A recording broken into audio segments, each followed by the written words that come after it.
there's no reason to use a cheap disposable razor or pay a ridiculously high price for gimmicks. Make the smarter choice and join Dollar Shave Club like my boy Tim did. Have you seen him lately? No more neck beard. It's beautiful. Get a close shave every time, and you can't beat the convenience or the price. If you haven't tried Dollar Shave Club yet, you're missing out. It's an amazing shave at an affordable price. There's no smarter choice on the market. And right now, they're giving away a 1-month trial of any of their razors for $1 with free shipping. And after that, it's just a few bucks a month. There's no long-term commitment, no hidden fees, and you cancel whenever you want. Get your dollar trial at dollarshaveclub.com/Greggy.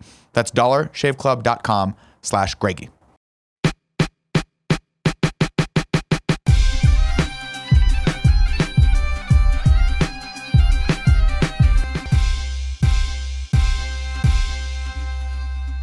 All right.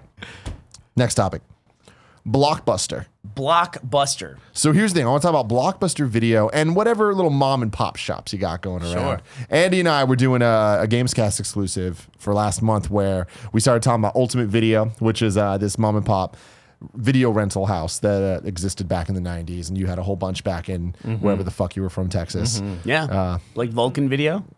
That's in Austin. Well, I'm not from Austin, but that's the first place I went to rent movies. Yeah, when I moved to Austin in 08. Yeah.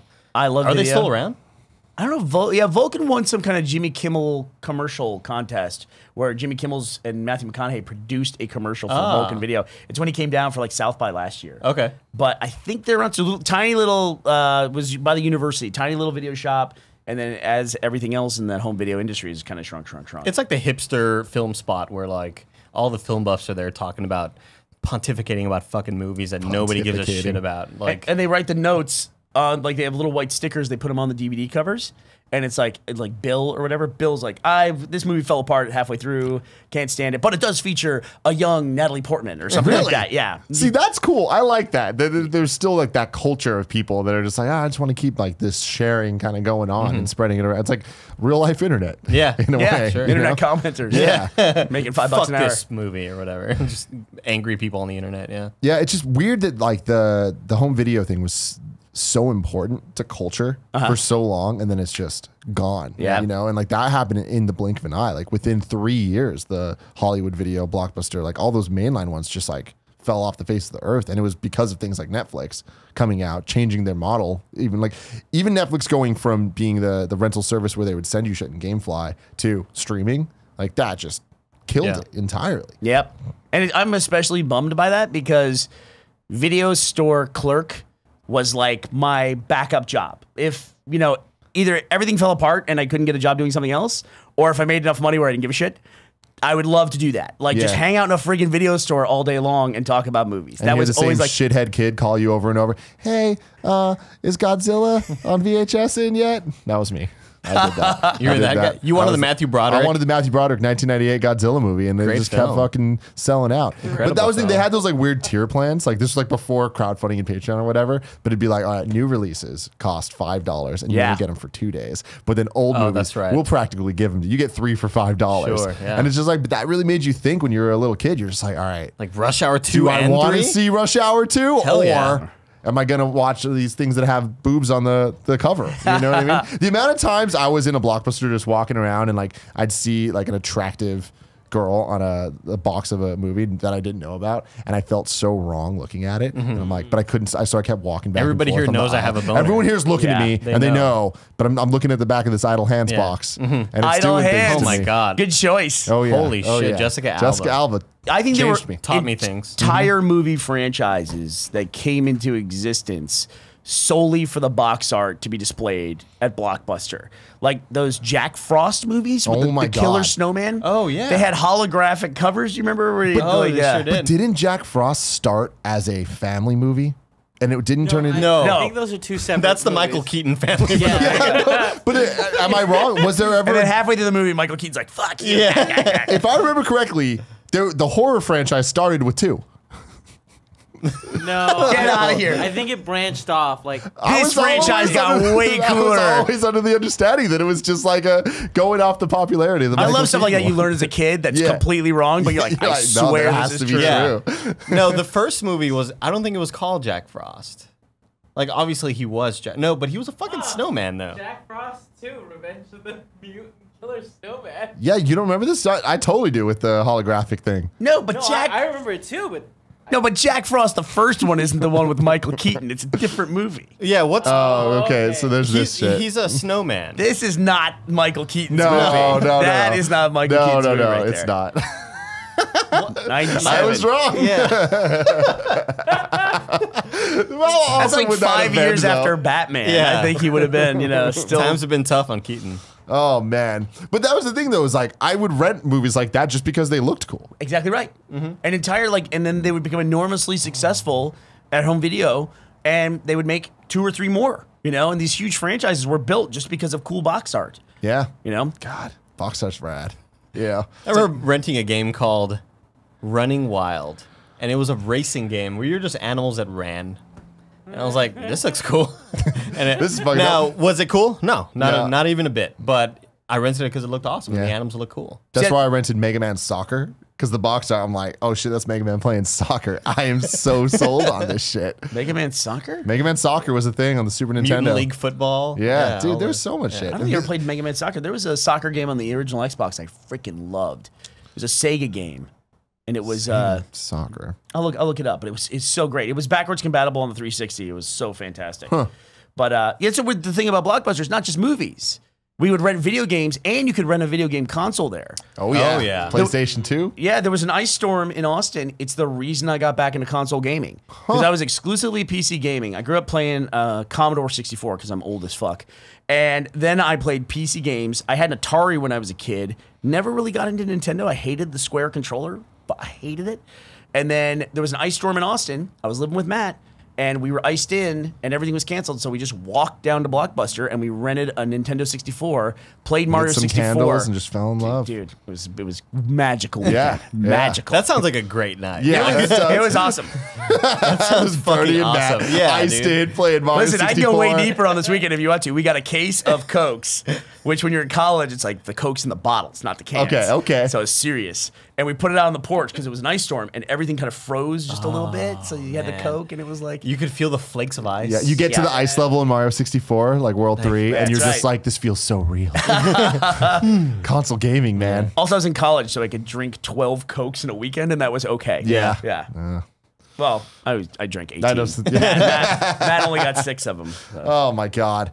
But yeah, man, Blockbuster just going to a Blockbuster is so much fun. Like I feel like me and Kevin still to this day do a similar thing where we'll go to Best Buy just to walk around. And like, Really? just to like look at the different stuff. Like we're not gonna buy it, and if we're gonna go to Amazon. But like just looking at the Blu-rays, just seeing what's out there, looking at the game section, and it's like I know every game that's out. Like why am I doing this? There's just something about holding the box for a second, picking it up, and looking at it. It's just like The it's smell of the store. something about it, man. Like people just fucking annoying you constantly of like, hey, do you course. need help? It's like, no, I'll ask you if I need help. Oye, joven, ¿tienes el juego Nintendo? Like, oh shit, like I don't speak that well Spanish. Like, but they see Andres, like, can I get Andy on my name tag? Like, Yeah. Hated that shit. Best Buy's got a terrible model to me now where they let people sell things in the store. Like they'll have a booth that they're selling like some internet service. I don't know if they do that in California, but in Texas, you walk in, there's a guy going, hey, what's your home internet like? It's like, dude, I'm in the store already and you're going to sell me a different thing while I'm in the store. It's too much. Clear wireless. Don't make I'm it- on don't the make it other end of that easier. though, Yeah. because so we have to deal with Comcast here, which I'm sure you have some shitty internet in Austin. We have some fucking shitty internet. Time Warner called Cable. Comcast, and it's fucking horrible. Worst in the world. But see, No, I would I had challenge that. Uverse. I would Oh, give anything to AT&T Uverse. I would have given I'm anything to sorry. get Time Warner back after I left my old apartment and had to switch to Uverse, and it was going out 4 times a day. A fucking nightmare. Oh my god, I'm getting like heated right Yeah. now. Okay, keep going. Sorry. But shout out to the dude though, because in Best Buy there'd be a little Comcast kiosk, and as annoying as that is, walking in when you're not looking for Comcast shit, being able to skip the phone situation Yeah. and just walk in and talk to someone. Well, like an account service thing? I mean, they're trying to sell you the service. Yeah. So if you're talking to him and you're just like, so here's the deal. Yeah, they I make, want a like- better deal. They make like commission too. Yeah. So they want to sell you the service. So they'd always be like, all right, so we're going to pretend you've never had Comcast before because this deal happens right now. And if you sign up for 2 years, then You get the NFL package. Yeah, whatever. All that shit. Yeah. And You it's ratting this guy out. I mean, he doesn't work there anymore. I miss him. I miss him too, man. I wish he was still there. 'Cause, Luis from store you could 1193. Yeah, exactly. You'd walk in and he would just be like he recognized me and Kevin after a while because we just kept sending people to him and like getting ourselves Getting deals. those $100 kickbacks and But shit. we'd just come back every year because once their like main deal's up, it's like, oh, but then you have to come back. And we'd be like, hey, dude, what can you do? And he'd always get us the better deal. And you didn't need to wait and listen to the fucking bullshit phone and they get disconnected and they say they're going to call you back, but they never call you back. Oh, shout out to the Luis. We'll just go. Dude, with we had Luis. such different experiences with this. It's crazy. Yeah. I was like, get the fuck away from me. No, the worst thing about working at the Best Buy was hearing the DirecTV guy God. have to approach people and feeling awkward as hell because I hated hearing him get rejected. Yeah. It put me in such an awkward spot to the point where when I would hear him say, oh God, a few of them had like their own catchphrases. They had their own like way that they approach these things, right? Yeah. So they'd see a customer and one of the guys would be like, hey, what's up? Have you heard about the great deal DirecTV's having today?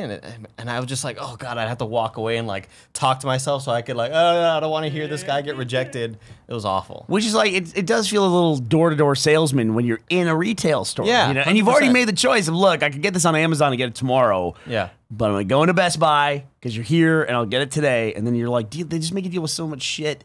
Like they want your phone number, everything. You know, it's just like, just make it easy, guys. It's a retail store. I You know? liked the worst. I liked the employees that weren't good at what they did and just kind of like sat back and just didn't really. Well, then why'd you quit Rooster Teeth? That's our specialty. You're right. You're right. Sega Soccer Slam, by the way, was the game that I was talking about earlier. Sega Soccer Slam. Sega Soccer Slam. Great game, tons of personality, awesome. You just did your Rooster Teeth podcast.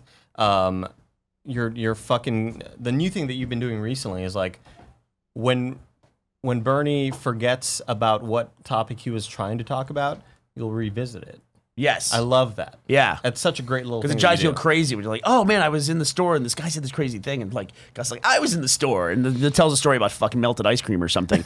And then you lose that thing. But we actually have a Twitter a tradition where we say, tell us what we stopped talking about. Like, what did we forget to talk about? We could not do that on our show. 'Cause it's With, just with one- Nick, that'd be impossible. Nick is the type of person that just is telling a story and then will think of something else and then forget about both of those things and just kind of just start. Then he'll just start making a joke and reference an 80s movie. Then he'll start talking about some other 80s movie. good And at the end of the podcasting. day, he's talking about 89 Batman. And it always comes back to 89 Batman. Or Die Hard. Or Die Hard. All trains end at the same station. Yeah, and then at some point he'll reference the fact that Joey Fatone was an 86-year-old man in NSYNC when the band started. And it's like, why do we always say that? Like, how? He's a 70-year-old man. 70, I don't even remember. Nick changes the number every time. So God bless Blockbuster. Nick. Blockbuster.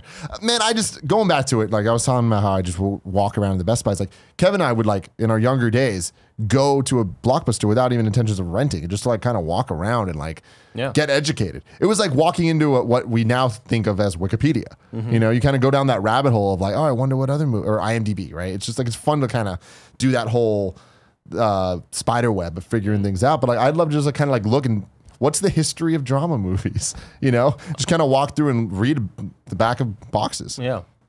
And we would walk to the Best Buy, the Blockbuster from our house, and that was like what, half a mile away, which for us at the time seemed like nothing. no, it seemed like so much. Oh. Yeah. Like, do you want to go? I was like, no, but all right. Yeah.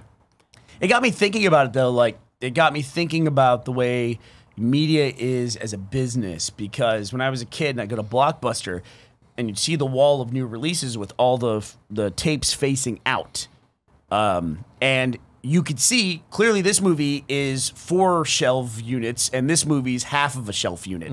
And why does this movie have 100 copies in the store and that one only has 10? And even as a kid, I was thinking, well, if Blockbuster would put 100 copies of that movie and it would probably do a lot better. Like, I didn't realize I was thinking about like what marketing is and everything else.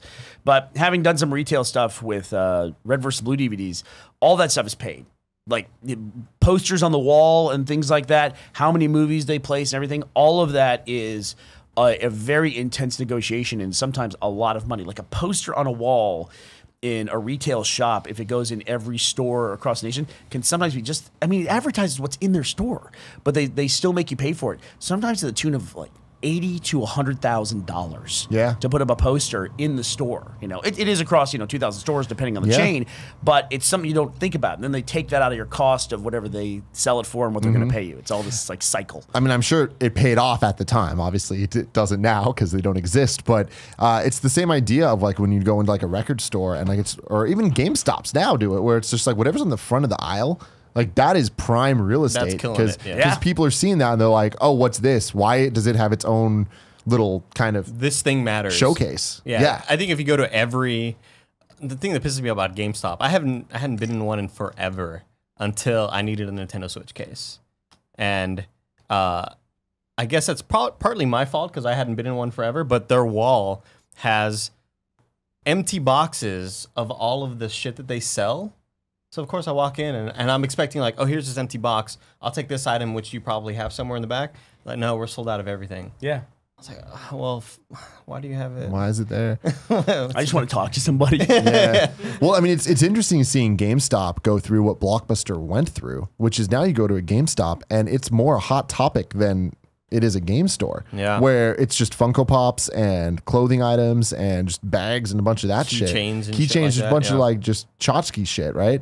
And then you look over at Blockbuster, and I remember there was a turning point where their magazine section got a lot bigger than it used to be, and they had a lot more playable game demo kiosks, and there was a lot more just gimmicky shit.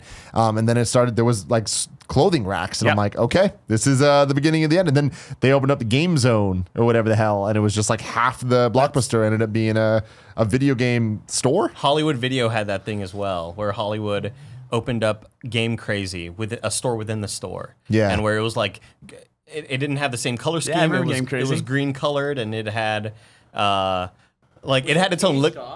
Yeah, it was caged off. It had like these fucking things. Like actually caged off. Yeah. Yeah. At our Hollywood videos, they did that too. And they would sometimes close before the regular store opened, which was infuriating. Yeah. Because it's like, I want to play Mortal Kombat, whatever. Like, let me go in there. Yeah. Wouldn't do it.